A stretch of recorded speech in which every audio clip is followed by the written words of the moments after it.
October 26, 1893. The Paterson Weekly Press, Paterson, New Jersey. Ghost of the Palatine. Phantom of a burning ship which is seen by Block Islanders. There is a weird mystery which always hovers over the sea, and like the ocean itself, groweth never commonplace or staled by usage. The more men go to sea, the more they become impressed with it, the more superstitious they become, and the more in awe of the power and magnitude of the great deep. These people, whose homes are on the shores of the sea, and whose menfolk gain a livelihood on the waters, are filled with legends and superstitions which, handed down from generation to generation, have finally become a part of their lives. Thus, in the fishing villages along the New England shore, it is a common belief that a person lying ill cannot die except on the ebb of the tide.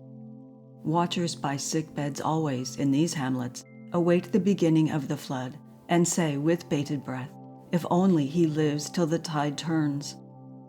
Barren beaches and misty promontories have their ghosts of stranded ships or drowned men all along the northern coast, firmly believed in by the country folk and often seen by them with the eye of faith, if not with natural vision. Two of the most celebrated haunted spots on the northern coast are the northeastern coast of Block Island and St. Mary's Bay, a rock-bound inlet near Cape Race, Newfoundland.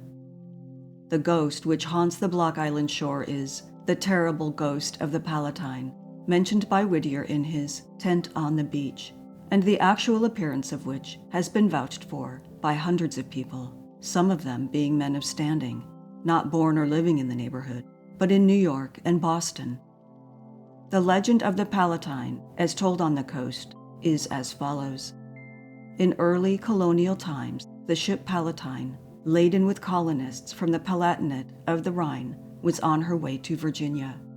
In those days, Block Island was inhabited by wreckers, not the modern wreckers, who for a consideration will raise sunken vessels or bring up their cargoes, but bad men, who for no consideration at all would lure ships ashore by false lights and then plunder them.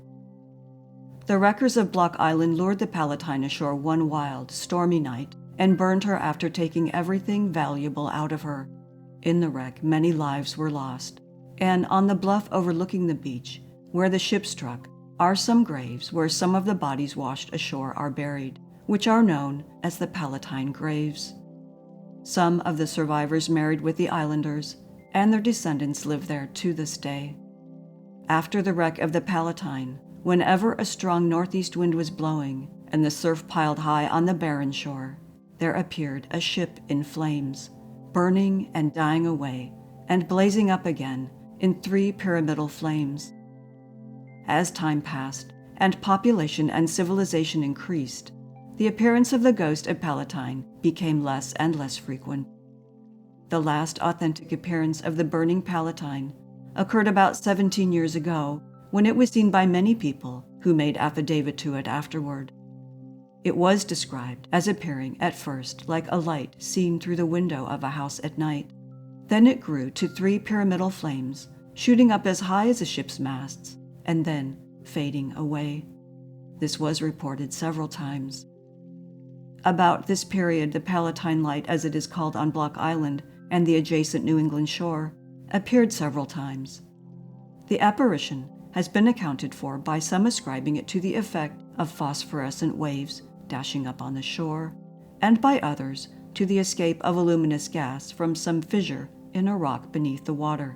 But to the native-born Block Islanders, such explanations seem impious, and they firmly believe that it is a mark of the anger of heaven set forever on their shores to remind them of the crime of their ancestors.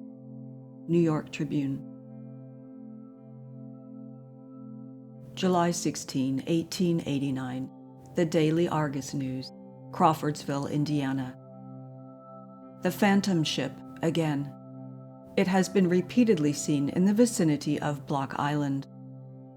For the first time this year, the Phantom Ship has been sighted off Block Island, says the Cape Ann Advertiser. The peculiarity of this appearance consists in its always being seen at various points with the same results in the way of description. In other words, the spectators all tell the same story. This night, the great blaze was witnessed by a lady at Noyes Beach, 2 gentlemen at Watch Hill, several members of families in Charleston, and so on. No one has yet been able to account for this wonderful sight. It seems like a ship on fire, and is generally visible for some minutes. Old residents of Rhode Island claim that it is the ghost of the 3-masted schooner from Holland, which was led to destruction over a century ago by the wicked Block Islanders. The crew was murdered, the vessel plundered and burned. Strange as it may seem, the theory of the phantom ship is held by many intelligent persons. Whittier's poem on this uncanny appearance is one of the most beautiful things in the language. The spook schooner, as one of the natives calls this curious sight, is said to make its appearance usually shortly after a storm.